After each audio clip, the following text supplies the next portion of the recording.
no, please be seated. Good morning. Great to be back in Pinellas County.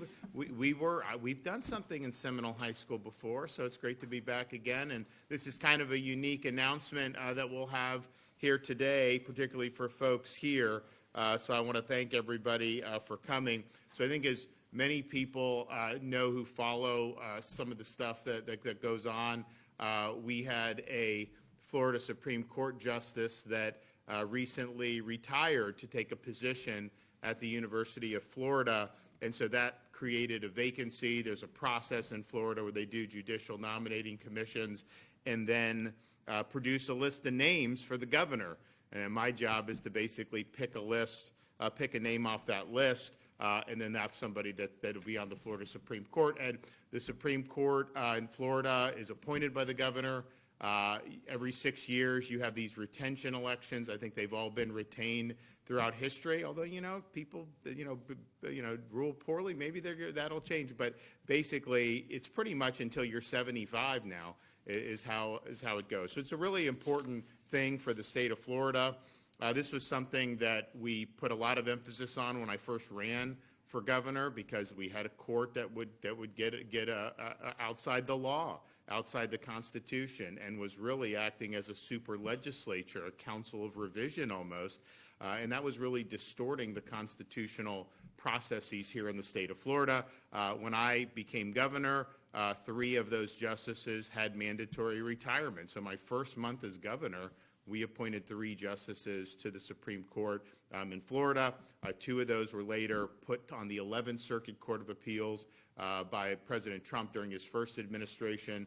Then I backfilled both of those, and then we were able to also appoint 2 additional justices over the years. And then now this. So this will be of the 7 justices on the court, 6 of those after today will have been appointed by yours truly. And so that's pretty good. Sometimes governors serve a long time. They don't get any appointments. It's just kind of the way it is. And courts have an important role in our constitutional system. I mean, it's a limited role when it comes to what they're doing as a matter of constitutional or statutory law. I mean, they don't have the ability to go out and just choose that they want to all of a sudden rule on some particular issue. As Hamilton said in the Federalist paper, they have neither force nor will, but merely judgment. The legislature, the people you elect, they're up there now. They can come up with all sorts of ideas and try to pass laws, and that's their job. And then my role as the executive is to, on the one hand, lead and put out a vision and bring people to that, but then also to restrain maybe the legislature if they pass legislation that's not in the interest. And so you veto. I also veto things out of budget. So there's a whole way. There's a yin and a yang with it.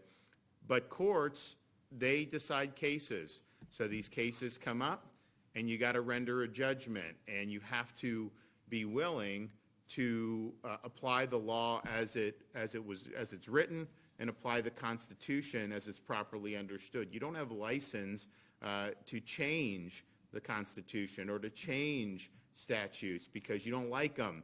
That's exercising will, not merely judgment.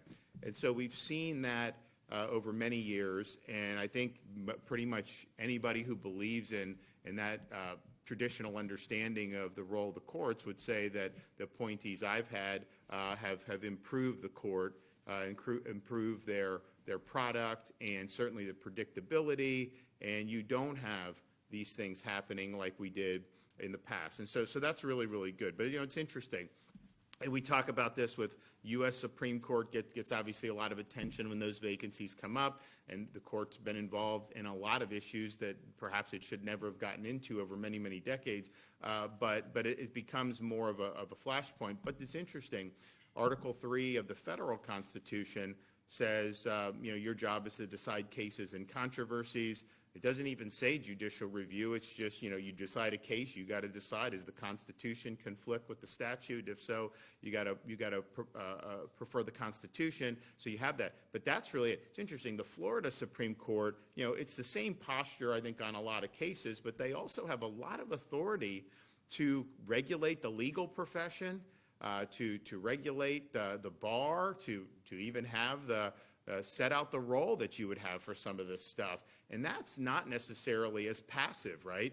Because you go out and you're charged with doing some of these things. And I think that there's room, to be really, really bold as it goes there. For example, Texas Supreme Court just recently nuked basically any involvement in the American Bar Association for accrediting the law schools in Texas.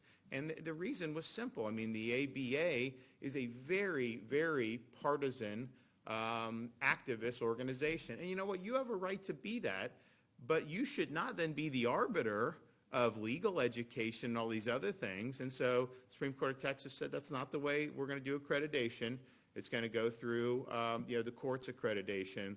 And that was a very valid thing to do given the circumstances. So there's actually a lot of ability, I think, to make some really positive changes within that somewhat narrow window that Florida's Constitution has given to the Florida Supreme Court, probably in a way that the U.S. Constitution, does not give to the U.S. Supreme Court. So I think it's an important thing to be able to do. You have a record you look at interview, all these different things, and ultimately it's like someone could be on the court for 20, 30 years.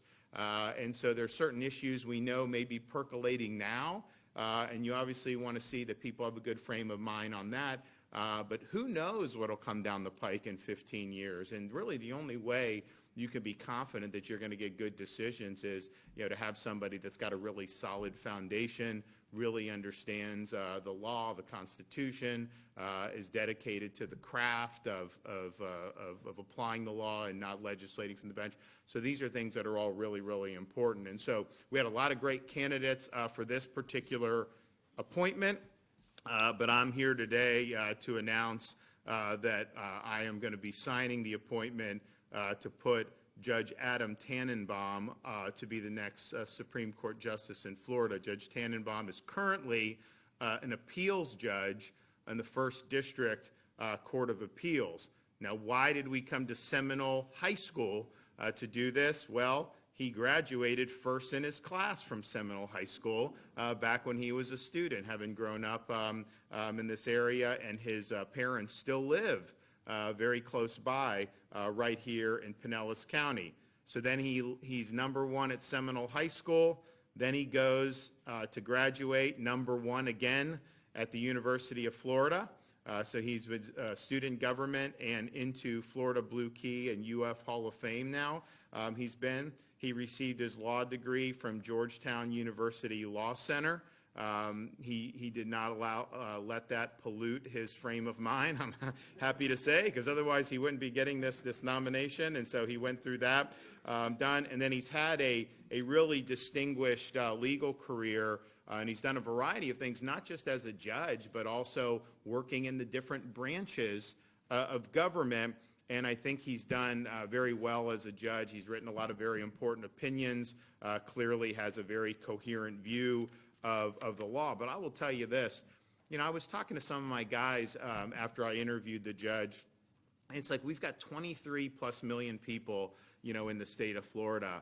And I would guarantee you, you will not find 10 people out of that 23 million that knows more about Florida government, not just law and Supreme Court and courts, but the agencies, the legislative branch, all that, than Judge Tanenbaum. I mean, he knows this stuff very, very well, and I think he's bringing, I was thinking he probably knows more. I've been running the executive branch. He may know more than, he knows how these things work. He knows the pressure points, and I think it's very valuable knowledge to be able to do it. So he's had to think deeply about what's the purpose of the Constitution of the state and these institutions. And ultimately, it's to preserve a free society, to give people opportunities to be able to make the most of their God-given talents, to make sure we maintain order and public safety, and all the really core things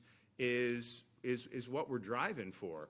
And so I think he brings a really, really strong background for that, and I think he's going to do a really, really good job on the Florida Supreme Court. You know, we gave a little talk in Tallahassee yesterday for the state of the state, and, you know, we listed off all the things, you know, 7 years ago to now, all the things that we've achieved, and it's really, really great, and all that, and on an individual basis, yeah, you know, lower taxes, yes, I know we've paid down all this debt that the states had, all these great things. But in the larger context, it's okay, we're on America's 250th anniversary coming up on July 4th, 2026. And, you know, the founders were not just worried about the taxes without representation or not having a monarchy. Those were important, but the larger question was, you know, could you have self-government actually succeed? Because you know what, it hadn't ever succeeded, you know, in a long-term fashion anywhere else in the history of humanity. And so they really believed that it was the United States that would answer these questions about, can you have a society based on the idea that our rights are naturally granted by God, not by the government? Rule of law rather than the rule of men? Can a written constitution circumscribe power? All these different things ultimately was up for debate, and it was something that they were trying to answer. But they knew that whatever they did, Constitution, Declaration of Independence, all great, all very important. Those don't run on autopilot. They require every generation to preserve and cultivate a free society, and that's really what we're trying to do writ large in the state of Florida. And so all these positions have important parts to them. Certainly having a court that's dedicated, you know, to the Constitution is very important. And, you know, one thing, and I'm going to let the judge come up here and talk in 1 second, you know, you got to be smart. You got to understand how to interpret the law and the Constitution, but you also have, you need to have the courage to be able to apply that in circumstances where it might not be easy. You know, you don't really need constitutional protections if they're popular, right? Because if it's popular, then it's likely not going to be something that a legislature would infringe on, or a local government would infringe on. You know, the time where you need a court to be willing to stand up is when it may not be as popular to do so.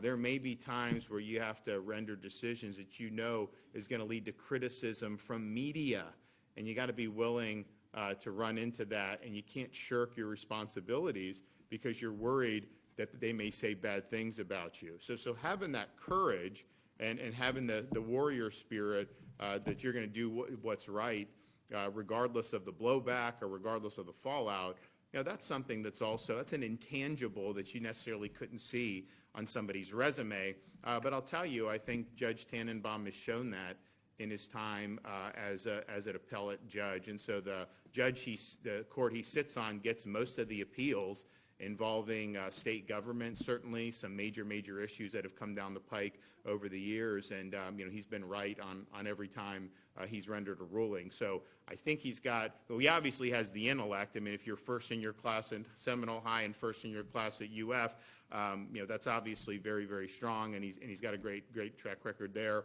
Very good judge, very good opinions, and you know, look, if you don't have a track record, you may be good, but you just don't know, right? If someone has a track record of doing good, chances are they're going to continue that going forward. So I think he has it, but I also think he has the intangibles of being somebody that really is going to fight for what's right, fight for the Constitution, fight for the people, even when it's not easy. I think he's going to rule without fear or favor. So that's what it's all about. Okay, time to bring the judge up.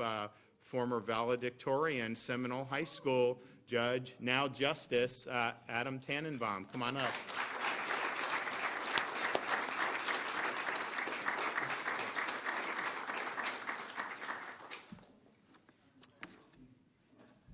Good morning, and thank you for being here.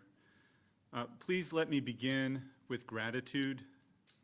Thank you, Governor DeSantis, for boldly and relentlessly pursuing your vision for a state judiciary that respects the rule of law and the separation of powers. A judiciary that reflects and respects the values shared by Florida citizens, one that understands its place in the constellation of sovereign powers set out in the Florida Constitution. I wholeheartedly embrace your vision, Governor, and I am honored and humbled that you would entrust me with what likely is your capstone appointment to our state's High Court. And thank you for holding this event at my alma mater, Seminole High School. Go Warhawks.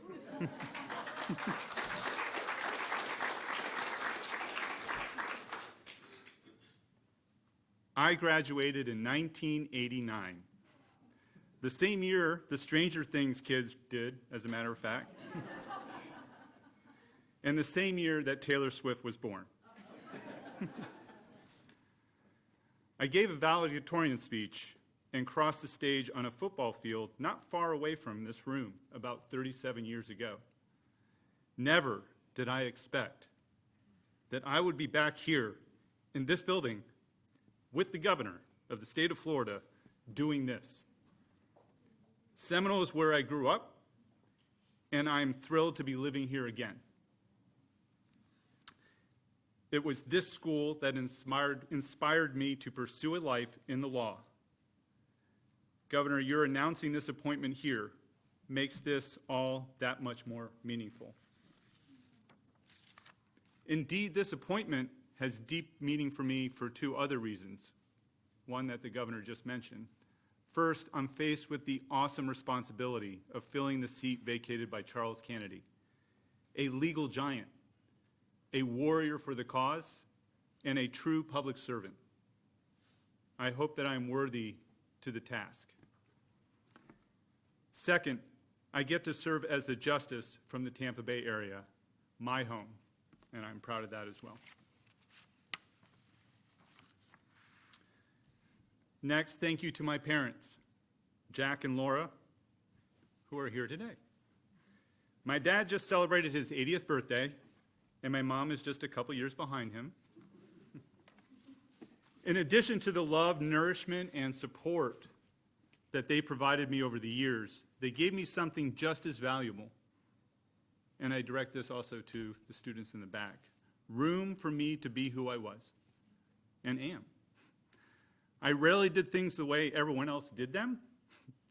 Even as a kid, I was constantly challenging the why behind accepted practices and seemingly settled assumptions. I know now, as a parent, that this could prove exhausting for a parent. Yet my mom and dad gave me the space and patience I needed to ponder and figure things out in my own way, ugly and chaotic as it may have seemed to them. While I never can fully repay you, Mom and Dad, now that I am home, I hope I can begin by returning to you the care and support you have given to me my entire life.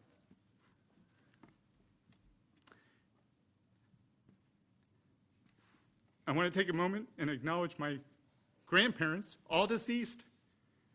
By the way, this is another public speech I've given where I break up, so I have a pattern. I want to acknowledge my grandparents, all deceased, Sadie and Adolph Silver, and William and Adeline Tannenbaum. I was blessed to spend many childhood years around all four of my grandparents. Memories of them continue to be a blessing to me. Thank you to my wife, Whitney, who could not be here because of other obligations. She has supported me from behind the scenes over the course of 22 years of marriage tomorrow. Her preference favors a more private life, I know this, yet because she recognizes how important this work is and understands my passion for it, she consistently has put her preferences aside and her career on hold to care for our 3 children so I could pursue my dreams. Whitney, I love you, and early happy anniversary. I'm also grateful for the 3 intelligent and highly independent children we have raised together. I have one at New College of Florida, one at UCF, and a freshman in high school. They have brought us challenges, of course, as all children do, but also great love and joy. Parenting children is an unparalleled blessing. I am so proud of each of them for who they are and what they continue to accomplish. Next, let me acknowledge the fact that I did not make the journey to this point alone. I am humbled by the amount of time and effort spent on my behalf by all those friends, colleagues, and even just acquaintances, too many to name here, who so believed in me that they would expend such effort praying for me, advocating vigorously on my behalf, and providing wisdom and good counsel to me through the process. Knowledge of your support strengthens me. I will not let you down. Thank you to the members of the Supreme Court Judicial Nominating Commission who devoted countless hours during the Christmas season to complete the process and provide the governor 6 highly qualified nominees. Thank you also to all those references of mine and the others who took time out of their busy days during the holidays to promptly answer requests for information for the candidates. Now let me say a few words about my judicial philosophy and my vision for the court. As an originalist, I subscribe to the fixation thesis and the constraint principle. The meaning of a text is fixed at the time of its ratification or enactment, and that original meaning does not change over time. Moreover, the acknowledgement of a fixed-in-time meaning serves as a constraint on how a judge can faithfully interpret the text. I share Justice Clarence Thomas's view, echoing Federalist 78's observation that you just heard from the governor, that the judiciary exercises neither force nor will, only judgment. That our goal as judges is always to find the correct original meaning of the law. To instead follow and replicate erroneous interpretations of the past is essentially to make the law, usurping in the process the legislature's and the people's authority. If we as judges profess to apply the law and not make it, then the imperative at all times is to recognize what the law is: the constitutional and statutory text, duly ratified or enacted, the text itself capturing both the meaning those words had for the public at the time it became law, plus their context, the society's shared history, customs, and traditions. Underlying this approach is the concept of judicial humility, not judicial supremacy. We should not be afraid to acknowledge that there is an objective truth extrinsic to us. That truth does not originate within us, and it requires an acknowledgement that what judges say about the law is not the law. I'll say that again for the students. What the judges say about the law is not the law. It is merely evidence of the law. We as judges do not declare the law for the state. We seek to find the objectively true meaning of the law that's been handed to us by either the legislature or the people in the Constitution. And that law then to be applied to a set of facts in a particular case. That is our prime imperative. The centuries of history, custom, and tradition come to us through the Anglo-American legal system as our inheritance. And we constantly must be studying all of that and the context in which the law we are applying was adopted. If in the process we discover through additional evidence that our predecessors have missed the mark, we are duty-bound to say so and seek to correct the deviation. If we come across a demonstrably erroneous interpretation of the text, as Justice Thomas says, we should not follow it. Quote, a demonstrably incorrect judicial decision is tantamount to making the law, which the court does not have the power to do. When faced with this incorrectness, I do not see the conservative judicial approach as requiring timidity or half measures in endeavoring to fix it. Sometimes the circumstances require boldness to restore our jurisprudence to its historical roots. Choosing not to do this is not judicial restraint. Judicial restraint describes how the court should approach the work of the other two branches, with respect for separation of powers and for the limited scope of the judicial power, basically to conclusively adjudicate one dispute at a time by ascertaining and correctly applying the originally fixed meaning of the law. Restraint does not and should not describe the court's approach to correcting demonstrably erroneous lines of decision that only it has the power to correct. In the end, my vision for the court is the same as the governor's, something also echoed by Chief Justice Muniz when he was first appointed, that this court, this Supreme Court, can and should be a national leader in both originalist jurisprudence and judicial administration. I look forward to joining my soon-to-be colleagues in this continued pursuit of excellence. I've already described how we can lead on the jurisprudential side. On the administrative side, as the governor just mentioned, I come to this new position willing to look at issues from a fresh perspective and unafraid to challenge accepted, but perhaps wrong or inefficient practices.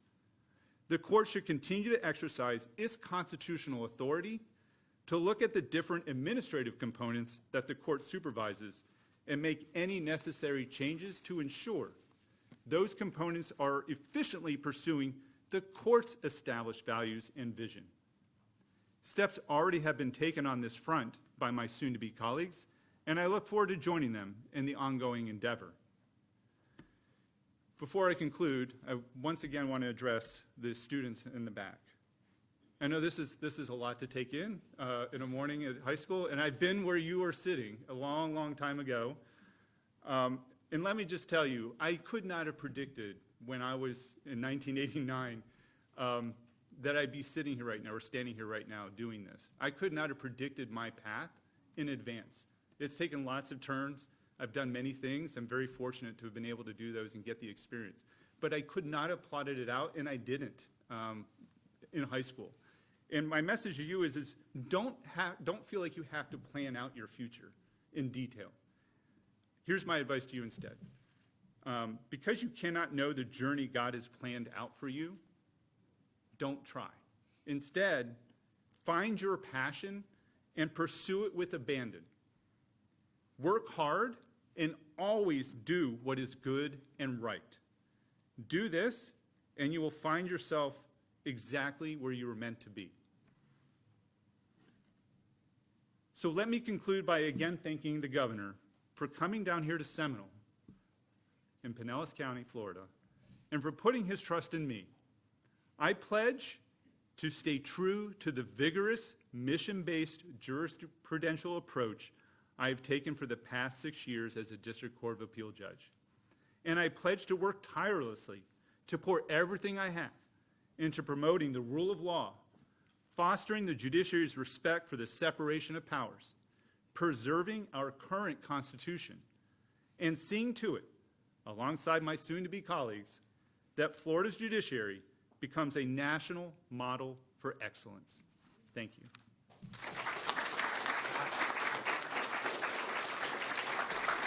All right. Well, congratulations to now Justice Adam Tanenbaum. I think you see, he guy's pretty smart to be able to do that. And, you know, was talking about when he was valedictorian here at Seminole High. He never thought, you know, he'd have been a Supreme Court justice. And I thought back, like, you know, when I was a senior in high school, never thought I'd be governor. But I think I would certainly have said the odds would even be lower that a Dunedin Falcon like me would appoint a Seminole Warhawk to the Supreme Court eventually. And Seminole was very good in baseball back then. I'm sure they're probably good now. It's a good area for that. But I think this is it's exciting. So we've now, you know, we have 7 justices, and 6 of those have been appointed, you know, since I've been governor, you know, by me. And I know Adam is going to continue the tradition of being really strong. So congratulations, and thanks again to Seminole High for hosting. You know, the odds of one of our high school's graduates ending up on the Supreme Court of the state is very, very, very small to begin with, and certainly someone that was a valedictorian to do. I mean, I guess it would be a little higher because you're up there, but I mean, it's a unique thing. And I think it's a really special thing. So congratulations to Seminole High for having a part in launching somebody now into the highest rung of the legal profession in the free state of Florida. Okay, do we got any questions back there? Governor, there's a renewed push for New College to take over USF Sarasota Manatee. There have been some concerns from alumni and former faculty members. Can you respond to those concerns? And has the state looked at other options to help New College grow and expand? Well, I think what you'll find is the leadership at USF, the board chairman, as well as the leadership at New College do agree that this would be good for New College. That campus was actually not something that USF had originally sought out. It was a political. You had the people in the legislature who wanted to do something there. So I think USF, the sky's the limit. I think they're really got great momentum. But like that momentum is really in the Tampa Bay, right? It's Tampa. And that's what I think that they want to focus on. So I think you're going to see that there's going to be pretty strong agreement on that. Look, when you get down into the Sarasota area, there's just an undercurrent of people that just didn't want New College to change. And so anything that we do to try to continue to make it better, they're just going to say, they're going to say it's bad because, New College, I don't even know how many people even knew about New College. Because I'll tell you, I got elected governor. I had never been asked about it. No one had ever mentioned it, anything. And it was a really, for the taxpayers to be funding something that was basically like a Marxist commune. They didn't have grades. They had very low enrollment and all this stuff. And so, it's just like, I'm a fiduciary. It's like we've got to figure out how are these institutions serving the people of Florida, and I couldn't justify it. And it's very valuable real estate. Some people wanted to close it down. And I was like, okay, well, let's make it something meaningful. So we changed the leadership, new board. We reoriented the mission to classical liberal arts, really something that eschews kind of the ideological fads that really have I think polluted higher ed. But certainly New College was knee deep in all that, and that was a really abrupt change. And, there's people say, oh, well, the enrollment, look, there were students who were planning on going under the old, and then obviously the change, it was different. So some didn't, and then they were able to get more. So now what's happened, and this is the third year. So it's really, so we did it 2023, and so what you now see, the enrollment is now grown. The test scores are now going up for entering class. They're going to end up being able to increase the enrollment pretty significantly. It's a great, and then people say, oh, they're spending so much money per student and all this stuff. Well, no, that's because we're putting in capital improvements. These are not going to be expenses that are fixed going forward. It's the campus was in disrepair because it had been neglected. And so, and there's some of these people that have been with New College a long time, some of the faculty, aren't like, my supporters, or they're probably very liberal, but they're like, you know what? No one has really cared about New College for a long time. So they see the attention and the resources and all this stuff. And so growing with being able to utilize the USF campus, is going to be good. USF's not going to lose money. They're still going to get money like they're getting now. They can just apply that money in Tampa rather than apply it there. So I think it's going to be really good. I know there's a lot of support in the legislature for it, and we got to talk to a couple more people. But I think this is going to be really exciting. And I think about there's a lot of parents that have been very concerned about what are they getting themselves into if they send their kid to some of these universities around the country. You've seen Columbia and these places, and you don't want to send and then have the university work against everything you did for 18 years, right? So I think parents are very sensitive about where they're sending. So a place like New College, where you're like really engaging in like the great books, the Western canon, understanding the foundations of our country. They have these great debate series, and they bring in people from different perspectives, and they have these debates. This is, I think, what a lot of parents want to see. They've recruited a lot of great faculty, so you're going to continue to do that. But I think to myself, if you're a parent and there's only so many places, a lot of people talk about Hillsdale in Michigan, really good. but like, would you rather visit Sarasota in January or Hillsdale, Michigan? And I mean, like, come on. Even this weekend when it's going to get colder, it's still going to be a heck of a lot warmer down here than it is up there. So the campus is beautiful, great architecture. I mean, you know, it's like some architecture, more modern, just misses the mark. I mean, I think this is more classic architecture. It just looks good. It's a place you kind of want to be. And I think it's going to be really, really exciting. So we've been supportive of it. I think that what they've been able to accomplish such a short period of time. You know, think about it. You were in the class, and then now they're saying it's something to. It's almost like if you go to the Naval Academy, then they end up shifting to Coast Guard. Well, that's not what you signed up for. So it's like the people that signed up for kind of the old regime, some of them left, and we were supportive of helping them do that because we understood that. But we also knew that if they came in and make changes, you would start to see. And so you have definitely seen that. And so every year they're expanding enrollment. They now have significantly more than they did before the changes were made. And this is really going to help do that. So it's going to be a really great asset, I think, for the Sarasota community, but also a really great asset for the state of Florida. And I think, did you say you have a kid at New College? Yes, sir. What year? Okay, so came in right as we were doing all this stuff. Okay, well, good. Yep. Is there any update on the state of Florida bringing state charges against Nicolas Maduro? No update in the sense of that, you know, we don't have an announcement yet. What I would say is the Attorney General, their office is working, and they're working in conjunction with the federal prosecutors too. In Manhattan, you know, who knows? They could also bring a federal case in South Florida as well. I don't know if they're going to do that, but they certainly could do that.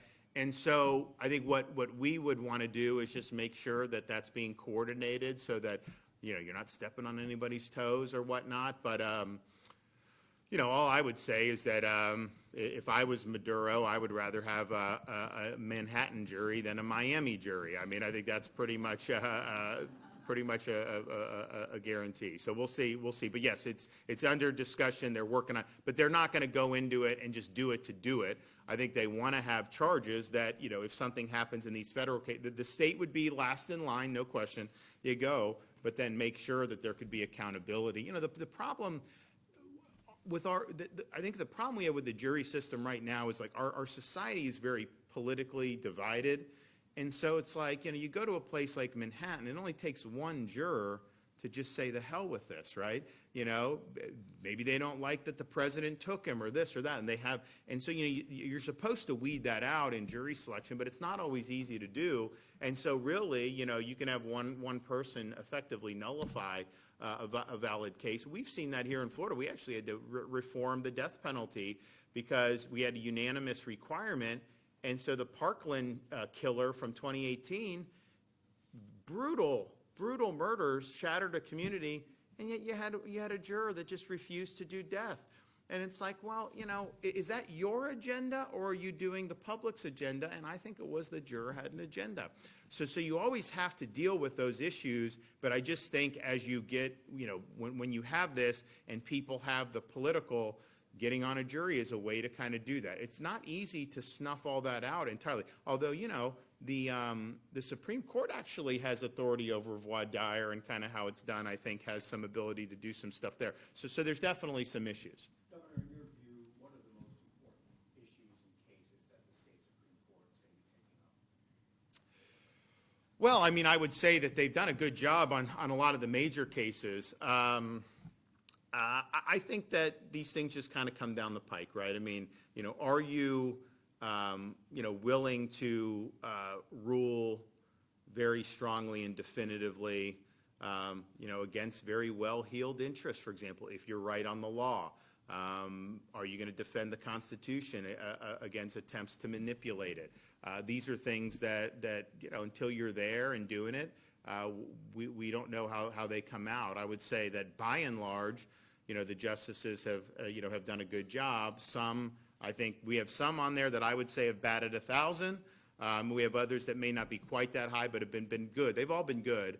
And I would bet that, you know, I think Justice Tannenbaum will bat 1,000. I really do. I think he's going to be where you need on all these really, really key things. Governor, when it comes to the schools of hope, I want to ask about that.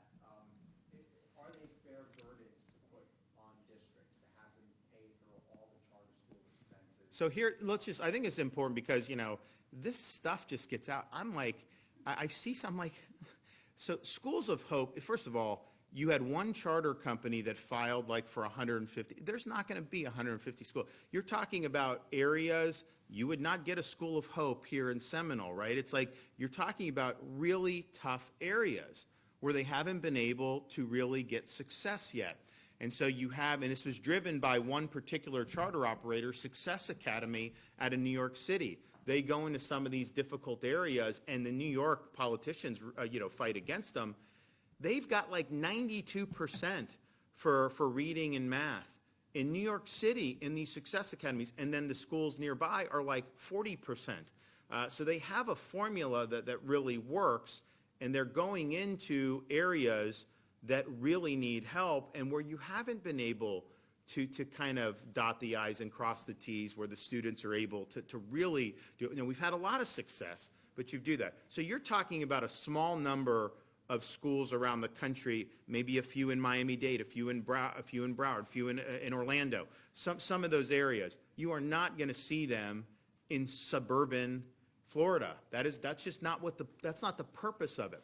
So just a lot of what's happened is like, all these schools are going to be taken over. No, that's not going to happen. So it's going to be limited. Now, if there's unused space in schools, we think it makes more sense to allow them to use, to do the unused space rather than have to build something which is costly, lease something.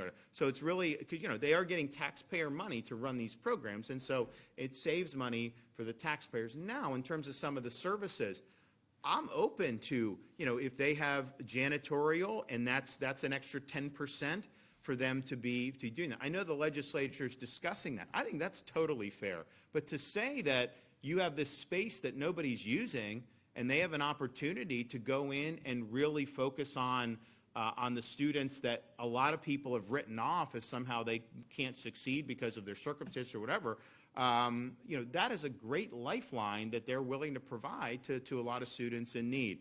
So the space available makes sense. No one's school is going to be taken over, particularly in some of the areas. You hear people from like these like, pretty affluent areas like, I don't want a school of hope here. Well, no, there's not going to be a school of hope there. You do that. So the one concern, though, about, okay, if they're using this, if it's a little more electricity, a little more janitorial, a little more, is that something that they could do? And I know the legislature is working on it, and I think that's very, very reasonable. So it's not going to be burdens, and I think that's the whole reason. The way you want to do it is to simply just efficiently use resources, but not, the expectation is not that then the school district would just have to do anything. Well, then just have the school district do it themselves, right? So it'll be done, I think, rationally. And again, this is something that's very, very targeted at a very discrete set of problems and we've got a lot of choice in Florida. I remember, I went to Dunedin High School because I lived there, right? I lived in the city. That's why we went. That's where you were zoned. Now, they did have in the 90s, you had people would go to St. Pete High for IB. I wasn't interested in driving all the way down there for that, but you had it. And you may have had another magnet or two at the time. I don't think charter schools even existed back then. And then obviously we had private schools, but there was no scholarship for parents. And so that was kind of that thing. Now, you have a situation where if you're a parent in Florida, if you're living here, you can go to Seminole High School. You can take the scholarship and go to most of the private schools. Now, not all of them take them, but most of them do.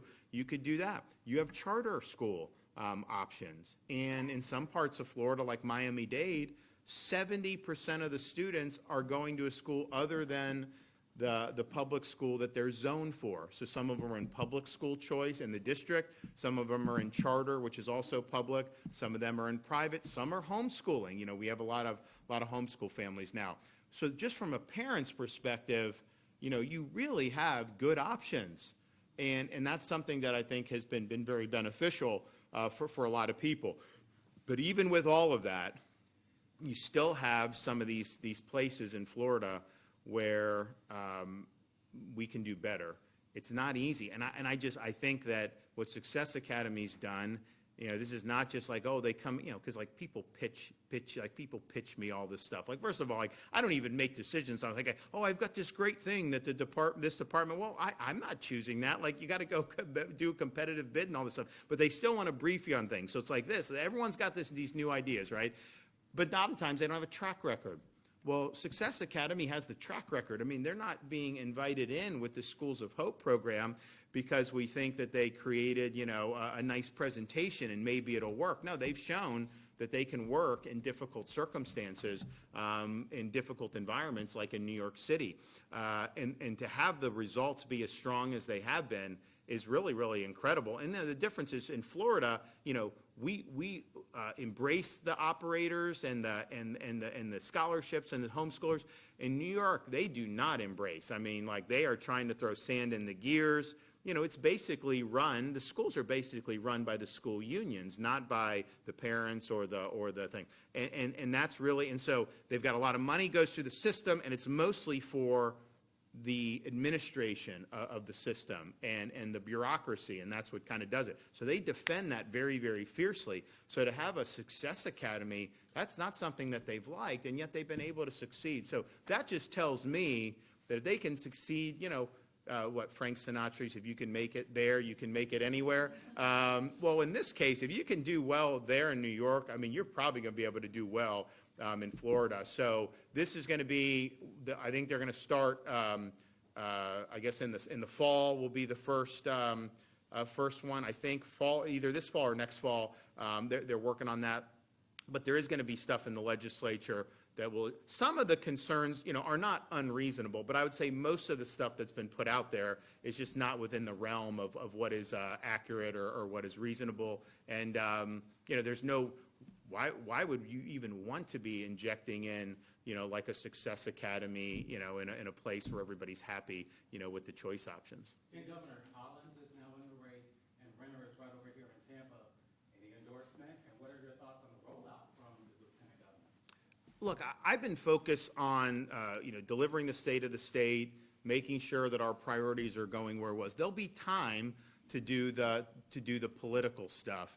What I would just say is, we have a record of success here in Florida. Obviously, I went through all the metrics and all the achievements. We've got more to do, and we'll definitely run through the tape on that.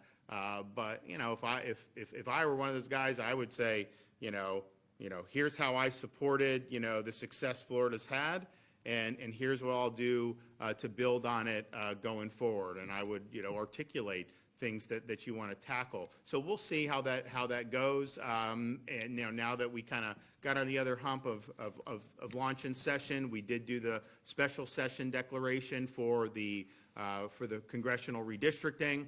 I think have a lot of stuff that are a lot of irons in the fire that are fine. We are going to fine tune and work to get the legislature to get a property tax on the ballot, so voters have an opportunity, to vote themselves relief there.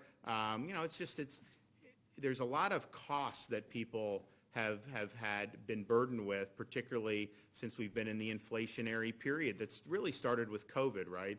And the federal government, the Fed, all the gusher and really the inflation and the devaluation of our currency. So that's been happening for many years now, and it's like, okay, grocery, this, that, all these things. Now gas is down, which is good. I think a lot of people appreciate that. Some of the other stuff's been more difficult. And I mentioned yesterday, we did an announcement on Monday for Citizens Insurance is doing average 8.4% reductions. So when they do their notices this spring, average is 8.4. Now some will get more, some will get less, but that's what's going to be biggest reduction in the history of the program. Other companies, because we did the reforms a couple years ago, they're announcing 5, 8, 9% reductions. Even auto insurance is coming in. USAA just announced, I think they announced an 8% reduction. Progressive announced. So as the new policies take hold, you're going to start seeing that, shop around, all that stuff. And those reforms were difficult to fight for. But at the end of the day, those markets are affected by things exterior to state government. In fact, most of what affects them has nothing, it's not in the control of state government, right? The one thing in terms of helping people with affordability that we control through our Constitution in this case with the ballot initiative, is the tax. And the reality is, as I mentioned yesterday in my speech, we had $32 billion that local governments in Florida took in property tax in 2019. Last year, $56 billion. So that's a massive increase. Why? Because more people have moved here, valuations have gone up, assessments have gone up. Yes, in some instances, millage rates have gone up, but most of it is just because the assessments have changed. And so you can have a situation, you know, you can have like a young family, they want to buy a home in some suburb, and you'll have somebody that's been there 20 years as a homestead.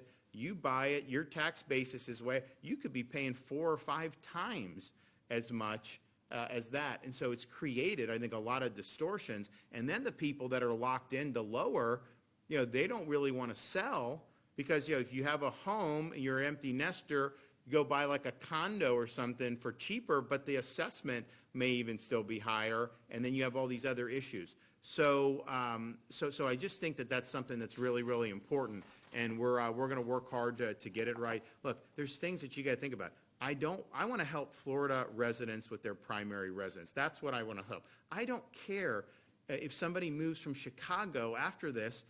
I don't want to incentivize people to come to claim this, right? So, you know, you should have to have some skin in the game. There's ways we got to structure this so that it's not creating incentive for people to come and to be able to do that. There's also ways, you know, that you can kind of phase this in. So we're working with the legislature at all those different things, but I just think people want to have an opportunity, you know, to get some relief. But don't let anyone tell you, when you go from $32 billion to $56 billion, don't let anyone tell you that if you, in the homestead, is like a third of all property tax revenue that locals get. They get non-homestead residential because all these Airbnbs, right? It's like, you know, tax those and give the homeowner who actually lives in the house, give them the break, you know, commercial, all this other stuff, snowbirds, you know, Canadians own homes, people from, and I bet you, you know, I know people that fled Venezuela own homes in South Florida, you know, all that. So we have, I mean, we're in a unique situation. We have so many visitors. You absolutely, you know, could do it. But if someone tells you, oh, you can't do anything homestead, you're not going to have money for police, you're not going to have money. Well, I mean, well, then what, do we have that much more? Are you getting 80% better services than you did in 2019? Well, the revenue's gone up 80%. Like, of course not. So, you know, there's obviously some room here to do something really, really significant. But you gotta get it right, and we're working on doing that. So that's going to be my primary focus. And then if there's an opportunity that I see for me to weigh in on it, you know, I will just say, I do think that, like, you know, Florida, we used to always be on pins and needles on Florida elections, right? Because it was always so close. And then, you know, I got in and we started to really see some momentum.